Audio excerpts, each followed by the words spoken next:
ভারতে গিয়ে টাইগারদের টি-20 বিশ্বকাপ খেলার ইস্যুতে অনড় অবস্থানে সরকার। অযৌক্তিক চাপ দিয়ে বাংলাদেশ খেলতে পারবে না বলেও জানিয়েছে যুব ও ক্রীড়া উপদেষ্টা আসিফ নজরুল।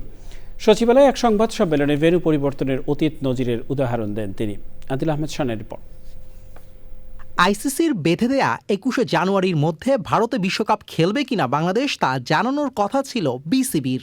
নির্ধারিত সময়ের একদিন আগেই সরকারের পক্ষ থেকেই চূড়ান্ত সিদ্ধান্ত জানালেন যুব ও ক্রীড়া উপদেষ্টা আসিফ নজরুল। সচিবালয়ে তিনি বলেন, আইসিসি অযৌক্তিকভাবে বাংলাদেশকে ভারতে খেলাতে পারে না। আমাদেরকে অযৌক্তিক প্রেসার প্রয়োগ করে, অযৌক্তিক চাপ সৃষ্টি করে আমাদেরকে ভারতে খেলাতে বাধ্য করা যাবে না।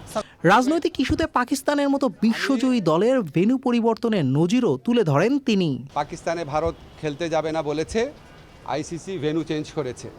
আমরা অত্যন্ত লজিক্যাল কারণে ভেন্যু চেঞ্জের কথা বলেছি। এক প্রশ্নের জবাবে যুব ও ক্রীড়া উপদেষ্টা জানান, বাংলাদেশের বদলে স্কটল্যান্ডকে বিশ্বকাপে নেওয়া হবে এমন তথ্য সরকারের কাছে নেই। আদিল আহমেদ শান, চ্যানেল আই, ঢাকা।